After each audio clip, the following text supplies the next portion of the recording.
Most of you people, you sheep, need to learn a little thing about designing t-shirts. For one, you don't put everything on the back. By doing that, no one can see your artwork. Nobody can tell anything about the personality of the person who's creating the piece. Nobody can tell anything about the brand of the company that's doing it. All you can see is this small little logo that reveals little to nothing about what I'm supporting, what I'm getting invested in. As an animator, as a graphic novelist, there's this little thing I learned about called character design. Character design is, like I said, it's how you design a character in media, what they're going to look like, how they're going to present themselves, what distinguishing quality that they have in comparison to another character, and what those visual elements reveal to the audience about that character. Now, when you're doing fashion, right, I feel like a lot of young people who are doing fashion need to take a note from character design, especially since we're in the age where everything is predominantly visual media, like videos that are on YouTube and Instagram and streams like Twitch or whatever. A lot of the YouTubers that I watch, a lot of the best YouTubers have a central aesthetic that plays into the personality of the individual we're watching, right? For example, if you're watching a gaming channel, sometimes they'll have a t-shirt with a particular game that they like, or their entire room will be a reflection of that particular thing that they like, because there's a certain character, there's a certain brand that they're trying to build surrounding what that particular interest of theirs. And it's a form of career development that I have a lot of respect for, is one in which you're formulating everything around specific things that you enjoy, and you're not really letting the establishment of corporations dictate how you produce things. Whether or not, it requires a lot of what I would say innovation, and not just innovation, but risk taking to pursue a career in which you're focusing more so on your hobbies or different indulgences you might have. This all relates to visual media like animation and manga and comic books that focus a lot on character design, because like I said before, a very important element of it is revealing the personality of the person you're watching. And sometimes you can undercut that personality with the whole don't judge a book by its cover thing. But you need to have a defined cover for that undercutting to work, right? You need to have a design when you're trying to subvert the expectations of the audience, that subversion will have an effect that is meaningful. For example, if you look at Hunter x Hunter, Hunter x Hunter in a lot of ways subverts a lot of shonen tropes, or recontextualizes those shonen tropes in a way in which is more entertaining, right? That is very important even in fashion. If you're someone who dresses up in the suit, right, the assumption is that you're someone who works for a business. But if you're like Bob Samurai, for example, an anime YouTuber, he wears a suit, but he's talking about anime.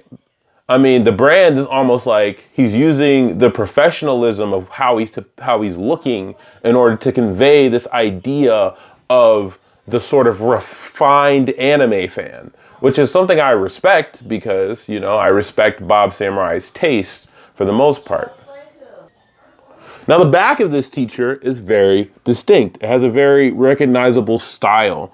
It reminds me a lot of the Boondocks or something done by Takeshi Koike.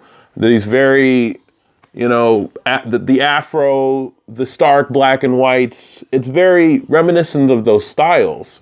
And by looking at it, you can tell that the person is not only just a nerd, but is an anime fan, right? Or probably likes something along those lines. But just by looking at the front, like I said before, it doesn't really reveal anything about the person. It doesn't really tell you. It kind of gives off this feeling as though the person who's creating it is not really fully confident in the designs that they make. They rely more so on the brand recognition of the nerd brand versus the art itself. It's the same issue I have with this shirt itself. I mean, it's a business shirt, but on the back you would probably see it, like, you can't see it now, but it's a Straight Outta Tequila shirt, you know. It's pretty dope. I mean, I would prefer it if the back was on the front, because now I can tell what the brand is. I know what I'm looking at. I know what I'm getting into. And that is completely juxtaposed and contrary to this one. Now look at this design.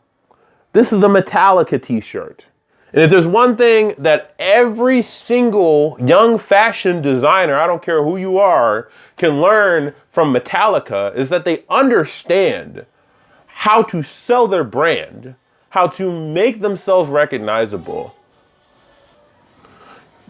And it's very useful overall, because now you know who the individual who's wearing this shirt is, and what their style is, what they like, and stuff like that, and the taste that they have, and the fact that they're gonna put more effort into how they look because they want a design that is very distinct and very stark, and is gonna draw a lot of attention to them, especially if you're dealing with the composition of the design. We're starting with that. You have very warm colors, right? That's juxtaposed to the very dark black background that really draws your eye in to the skull. And the skull has this very cool, very otherworldly quality to it, because it's not the most perfectly drawn skull, but its stylization pulls it towards you, because you're like, that doesn't look like your atypical skull. It's still slightly different. And then you have the spikes, and you have a slight blue tinge. I don't know if you can see it on the spikes. And so there's still that slight contrast between those two things. And even though all these colors are warm, right, the Metallica symbol is a lot more vibrant. The other ones are the saturation's kind of turned down a little bit more in comparison, right? And even if you're and one of the things that people can make an argument about the original type of t-shirts, these ones that I kind of detest at this point and I think should go out of business. They would say, okay, well, if you're walking down the street, you're not often going to see the front of a person. When you're walking down the street, sometimes it's the convenience of looking back at the back of a person, and then you can be able to see the person's information and stuff like that, right? But without that initial impression, no one's going to be interested in looking at the back.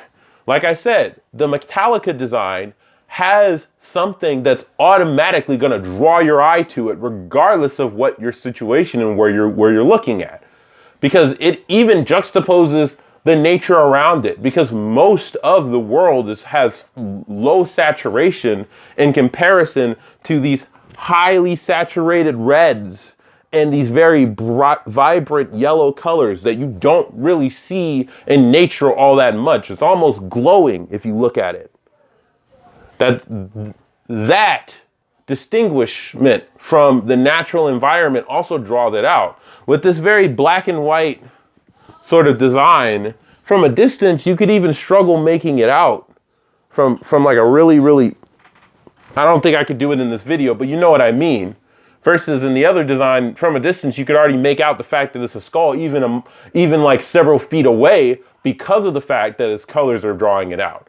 And even dealing with, like I said, the challenge of having the back being the major part of the marketing, Metallica resolves this problem by having a very sick design on the back. Only in this design, it still has a high saturation blue color, but at the same time, it even distinguishes itself from the front. It's constant surprises, constant interest that draws you in, right? But it's an interest that's very grounded in this very goth metal sort of grungy style with the skulls and stuff like that, with their warm colors juxtaposed to the blue spikes and stuff like that. This juxtaposition with warm and cool and high saturation versus slightly lower saturation that really give it a pop. But the saturation doesn't go too far below the natural environment to make it not pop as much. So what is my point? My point is, don't design t-shirts like this anymore. These need to go. Get them out of here. Make t-shirts like this. Make them more colorful. Don't just make them more colorful, but make it to where you reward the person who's looking at your t-shirt, whether you're looking at the front or you're looking at the back. I shouldn't have to deal with garbage t-shirt designs where I look at the front of the t-shirt, I can't tell anything about it. Or I see some really like sparse brand like this, like a freaking logo, especially if you're supposed to be a brand that's focused more on your art. If you're an artist promoting t-shirt line, I should not see you putting the artist on the back of your group because your group's logo is the most important thing. Because I guarantee you, and I'm not saying this, I'm not going to pull out any figures for you right now, but I'm going to say this with absolute confidence. If a person had a choice between a warm colored Metallica t-shirt and a black and white, very bland, placid t-shirt with a simple design that doesn't have any distinguishing, that has distinguishing properties, but is put on the back and so nobody really gets to see it, no one's going to buy it. It's the same with like I said before, YouTube, Instagram. People's full frontal is what people are going to see.